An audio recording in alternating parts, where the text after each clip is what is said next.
민주당 이재명 대선 후보는 지난 16일 전북 유세 현장에서 경제순환의 중요성을 강조하며 한 가지 예시를 들었습니다. 한 호텔 주인이 손님한테서 받은 예약금으로 식품 가게에서 외상값을 갚고 이 돈이 동네 상권에서 순환한다면 설령 손님이 예약을 취소해도 경제에 활기가 돈다는 내용입니다. 이 동네에 들어온 돈은 아무것도 없는데 그런데 동네에 어쨌든 거래가 쫙 일어난 거죠. 이게 경제죠. 앞서 2017년 대선 경선 때도 이 후보는 자신의 핵심 공약인 기본소득과 지역화폐를 설명하기 위해 비슷한 예를 들었습니다. 이에 개혁신당 이준석 후보는 호텔 경제론, 무한동력이라고 비꼬며 공세 소재로 삼았고 국민의힘도 노쇼 경제론이라며 기회를 놓치지 않았습니다. 돈이 돌기만 하면 경제가 성장할 수 있다는 것은 과거 사회주의 국가들이 내세웠던 유토피아입니다. 이재명 후보는 돈을 돌게 하면 같은 조건에서 경제가 더 나아진다는 말이었다고 반박했습니다. 진짜로 못 알아듣는 거예요? 못 알아듣는 척하는 거예요? 다른 사람도 못 알아들으라고 선동하는 거예요? 민주당 역시 전형적인 시비 정치라며 정책적 대안을 가지고 토론하자고 제안했는데 단어 하나 가지고 한 말꼬리 잡고 시비 거는 형태의 논쟁이 되고 있어서 매우 유감이다라는 말씀 먼저 드리겠습니다. 이준석 후보는 이렇게 응수했습니다. 못 알아들은 바보다 뭐 이런 식의 접근을 하는 거는 이건 굉장히 고압적이고 권위주의적인 그런 어떤 정치를 하려는 것이 아닌가라는 생각을 하게 됩니다. 이른바 호텔 경제론은 반박에 재반박을 거듭하며 논란이 커지는 분위기인데 어느 쪽 주장이 더 설득력이 있을진 국민 판단의 영역이란 지적도 나옵니다. YTN 김다현입니다. 개혁신당 이준석 대선 후보는 더불어민주당 이재명 후보를 겨냥해 호텔 경제학이라는 인터넷 조롱 수준의 콘텐츠를 대한민국 경제해법으로 제시했다고 비판했습니다. 이 후보는 광주시의회에서 지역 기자간담회를 마친 뒤 이재명 후보의 호텔 경제학이 경제학적 근본을 찾을 수 없어 궁금했는데 충격적인 제보를 받았다며 이같이 주장했습니다. 이어 경제에 관해 블로그를 쓰는 사람이 조롱조로 만든 역설과 같은 내용을 이재명 후보가 듣고 국민에게 발표하는 상황에 이르렀다며 무책임에 책임지고 사과해야 한다고 지적했습니다. 이어 이재명 후보가 토론에서 망신을 당하니 민주당 관계자들과 경제를 안다는 분들이 나와서 해명했는데 인터넷 해프닝으로 증명된 이상 이재명 후보가 입장을 표명해야 한다고 강조했습니다. 호텔 경제학은 이재명 후보가 호텔 예약을 취소하더라도 돈이 한 바퀴 돌면서 침체한 지역 상권에 활력을 불어넣는다며 제시한 경제 일화입니다. 민주당의 이재명 후보 돈이 도는 효과를 강조하기 위해서 든 비유가 이번 대선의 또 다른 변수로 떠올랐습니다. 일명 호텔 경제학인데요. 보수 진영의 비판에 맞서서 이재명 후보 정면 돌파하는 모습입니다. 어제 유세 현장 모습 보고 오겠습니다. 부자 세금 깎아주려고 그러고 지방엔 그냥 시장은 알아서 할 거야 방치하면서 그게 마치 자유인 것처럼 착각하고 있는 집단이 있길래 제가 좀 이해를 하라고 이렇게 얘기를 했어요. 아무것도 없는 동네라도 경제가 사실은 100만 원이 있더라도 그게 딱 멈춰 있으면 불경기 그리고 공황이다. 그게 경제는 순환이다. 100만 원을 가지고 있어도 누가 움켜쥐고 꼼짝 안 하면 그게 경기 침체죠. 불경기죠. 돈이 돌지 않으면 돈이 아니잖아요. 그런데 10만 원이라도 돈이 이 집 저 집 왔다 갔다 몇 번 돌면은 그게 10바퀴 돌면 100만 원 되는 거다. 그게 경제가 활성화되는 거다. 이 얘기 하려고 설명을 좀 했더니 그거를 이상하게 꼬아가지고 이해를 못하는 거라면 바보고 곡해를 하는 거라면 나쁜 사람들이죠. 자, 이재명 후보 지금은 국가재정을 풀 때라는 것을 설명을 하면서 호텔 경제론에 대한 이야기를 했는데 이게 어떻게 돈이 된다는 건가요? 그러니까 이게 그냥 간단하게 얘기한 네. 것들을 너무 신중하게 접근하는 것 같은데요. 이재명은 뭐 예를 들어서 호텔에 돈을 쓴다라고 한다면 그 호텔 사장이 가구를 사고 네. 그 가구 사장이 치킨을 사 먹고 이렇게 돈이 돈다는 거예요. 네. 돈이 도는 건 굉장히 좋죠. 순환하는 거니까. 근데 이제 노쇼가 됐다는 거잖아요. 네. 그러면 이 노쇼 됐다라고 한다면 경기에 문제가 있을 수는 있죠.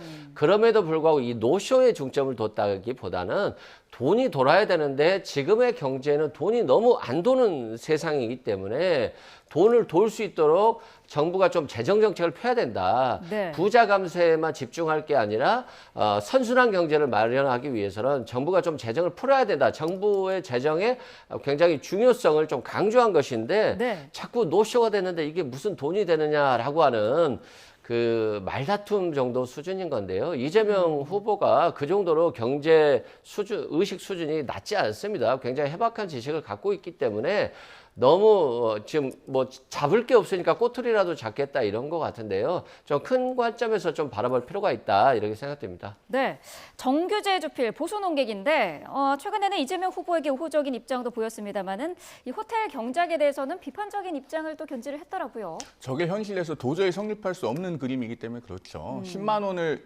내고 예약을 했다가 노쇼로 취소해서 다시 가져가도 돈이 돌고 경제가 살아난다. 이것은 마치 무한동력. 연구기관 같은 주장입니다. 그렇게 돈이 실제로 들어가지 않아도 경제가 돌 수 있으면 전 세계에 경제가 어려운 나라 왜 있겠습니까? 도저히 성립할 수 없는 주장이고 저 그림을 다시 한번 보여주시면 네. 사실은 그림에 틀린 부분이 대단히 많아요. 노쇼뿐만이 아니고 예를 들어서 최초에 10만 원이 쓰여진다고 해도 그 뒤에 계속 단계 돈이 돌 때 저렇게 10만 원이 그대로 돌지 않습니다. 저런 승수 효과는 현실에서 존재하지 않아요. 네. 민주당 쪽에서는 저것을 합리화하기 위해서 어떻게 강변하냐면은 호텔 예약을 했다가 취소하는 것을 뭐 재난지원금 지급 또는 뭐 그 민생 기본소득 뭐 이런 것들에 빗대서 설명도 하던데 그렇게 되지 않는다는 것이 이미 통계로 입증이 된 바가 있습니다. 2020년에 우리나라가 전 국민 코로나 재난지원금 지급을 해봤잖아요. 그 뒤에 KDI가 그 계량적인 효과를 분석해봤습니다. 그랬더니 그 KDI 보고서에 의하면은 100을 나눠주면은 실제로 국내 소비 증가는 28에서 38 정도밖에 안 된다는 겁니다. 왜? 네. 경제 주체는 그 돈을 받으면은 전부 소비에 쓰는 것이 아니고 일부 저축을 하거나 빚을 갚는 데 쓰기 때문이라는 것이죠. 그리고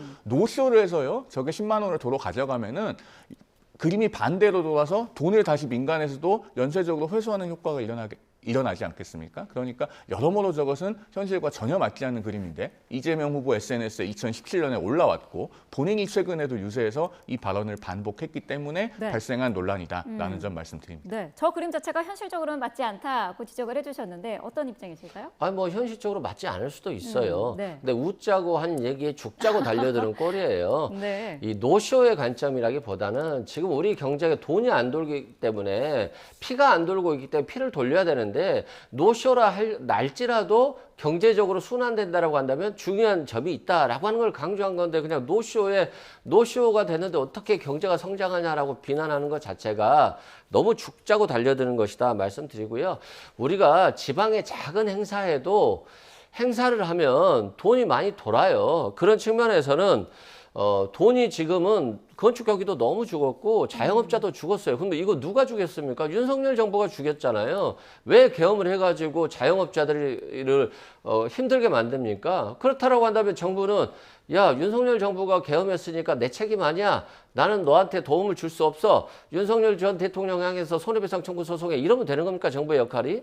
그건 아니잖아요. 그래서 좀 대승적 관점에서 정부가 좀 바라봐야 된다라고 생각됩니다. 제가 요거 한마디만 더 하고 넘어가면요. 네. 사실 민주당 쪽에서 저 그림을 계속 합리화시키는데요. 정부가 무한정 돈을 풀 수가 없지 않습니까? 우리나라 기축통화국이 아닙니다. 돈을 무한정 찍어낼 수가 없고 우리나라의 국가 부채가 이미 기축통화국이 아닌 11개 선진국의 평균을 돌파했다는 최근 보도가 있었죠. D1, D2, D3 중에 D2 기준입니다. 비금융 공기업 부채까지 합한 거예요. 그러면은 저런 그림은 정부가 설령 노쇼가 아니라 돈을 푸는 방식으로 하더라도 지속 가능하지가 않은 것입니다. 그 점을 말씀드리겠습니다. 제가 한 가지 말씀드리는데요. 문재인 정부 그렇게 많이 욕했잖아요. 돈 많이 쓰고 재정 적자 늘어났다고. 윤석열 정부 돈 안 쓰겠다고 그렇게 강조했어요. 재정 적자 때문에. 근데 왜 재정 적자가 150조 이상 납니까? 이해가 안 되는 경제 정책 아니고 돈을 안 쓰는데 왜 적자가 나죠? 그건 기업들이 돈을 못 벌기 때문이에요. 그러면 선순환 정책으로 정부가 돈을 풀었을 때 그게 기업의 수익이 되고 기업이 다시 세금을 내는 겁니다. 돈의 순환 구조를 강조한 것인데 자꾸 웃자고 한 얘기에 죽자고 달려드는 것 자체가 너무 고정적이고 편협된 경제관을 가지고 있는 거예요. 경제라고 하는 것은 교수들이 말하는 순서대로 가는 것이 아니라 여러 가지 우발 변수가 있고 여러 가지 다른 다양한 관점이 있을 수 있는 겁니다. 그래서 한 가지 관점으로만 바라보는 것이 더 위험한 경제 정책일 수 있다 이렇게 말씀드립니다. K-엔비디아를 만들기도 전에 30% 가져간다는 얘기부터 하면은 큰 기업들이 대한민국에서 기업하려고 하겠습니까? 그러면 세수는 더 안 늘어나죠. 자, 이 호텔 경제뿐만 아니라 그 커피 원가 120억 논란 등 이런 이재명 후보는 가짜 뉴스다라고 지금 이야기를 하고 있는데 이 가짜 뉴스 대응에도 적극적인 모습을 보이고 있어요. 유튜브 방송에서 일부 언론을 비난을 하면서 SNS가 나의 목숨줄이다 이런 언급을 했던데 이건 어떻게 들으셨나요? 그런데 저는 뭐가 가짜 뉴스인지 모르겠어요. 왜냐하면은 커피 원가 120원 발언, 이재명 후보가 실제로 유세에서 한 발언입니다. 우리 언론에서도 보도할 때 그 유세 영상 그대로 따서 틀어주고 있잖아요. 그리고 호텔 경제학도 이재명 후보 본인이 언급했고 앞서도 말씀드렸지만 2017년에 이재명 후보의 SNS에 실제로 올라온 겁니다. 그러면서 SNS가 목숨줄이다. 글쎄요. 저는 어떤 의도로 이런 말씀을 하시는지 잘 이해가 되지 않고 우리 국민들께서도 이해를 못 하실 거라고 생각합니다. 왜냐하면 이 논쟁은요. 이재명 후보가 내가 잘못 이해했다. 이해가 부족했고 정말 죄송하다. 앞으로 커피 하시는 자영업자 사장님들 마음 다치지 않게 해드리겠고 경제 정책은 전문가들 말씀을 잘 들어가면서 신중하게 하겠다라고 정리를 할 문제입니다. 그런데 이재명 후보 계속 극구 본인이 잘못한 것이 없는 것처럼 강변을 하고 더더군다나 민주당의 많은 경제 전문가들이 이것에 대해서 바로잡는 이야기를 제대로 하지 못하고 있지 않습니까? 국민들께서 가장 심각하게 보고 계시는 지점은 민주당에도 경제 전문가들이 많다고 하는데 왜 저런 말도 안 되는 경제관념에 대해서 제대로 말을 못하는가 이 부분일 겁니다. 아마 이재명 정부가 탄생한다고 했을 때 그 정부의 경제정책은 대단히 위험하겠구나라고 하는 것을 가늠하게 되는 부분이 바로 이 지점일 겁니다. 네, 보통 저희가 뉴스를 전할 때도 어떤 사회 이슈에서도 SNS를 통한 뭐 거짓 정보를 조심해야 된다 이런 얘기는 많이 했습니다만은 SNS를 통해서 뭐 댓글을 좀 확산시켜달라 이것이 나의 목숨줄이다라는 거는 조금 낯선 표현이거든요. 좀 어떻게 보면 낯선 표현이죠. 근데 이재명 후보가 가짜 뉴스에 대해서는 굉장히 좀 예민한 것 같아요. 네. 그리고 저도 그런 카톡을 자주 받거든요. 뭐냐면 이재명 후보가 대통령이 되면 나라가 공산화된다는 거예요. 그리고 중국이 부정선거를 했다는 거예요. 그리고 중국이 부정선거를 한 것은 친중 후보인 이재명 후보를 대통령 만들기 위해서라는 거예요. 이만큼 가짜 뉴스인데 이걸 믿는 사람이 생각보다 많더라고요. 그래서 대한민국 국민들이 좀 중심을 좀 가져야 된다라고 말씀드리고요. 네. 자꾸 커피 원가 120원 가지고 굉장히 침소봉대 하시는데 저는 좀 상식적으로 이해가 안 되는 게요. 강가의 무단 점거에서 식당들이 백숙을 팔고 있고 백숙을 사 먹지 않으면 거기에 앉아 있을 수가 없는 거예요. 그래서 그러한 것들을 철거시키면서 꼭 이게 백숙만 팔아야 되는 건 아니지 않냐. 원가가 싼 커피를 팔아도 된다라고 하는 차원에서 무단점거를 하지 않았으면 하는 설득하는 과정에서 나온 커피 얘기를 가지고 자꾸 왜 120원이 아니고 원가가 600원인데 왜 그러세요라고 하는데 너무 좀 어린이들 같지 않나요? 전 좀 이해가 안 됩니다. 네,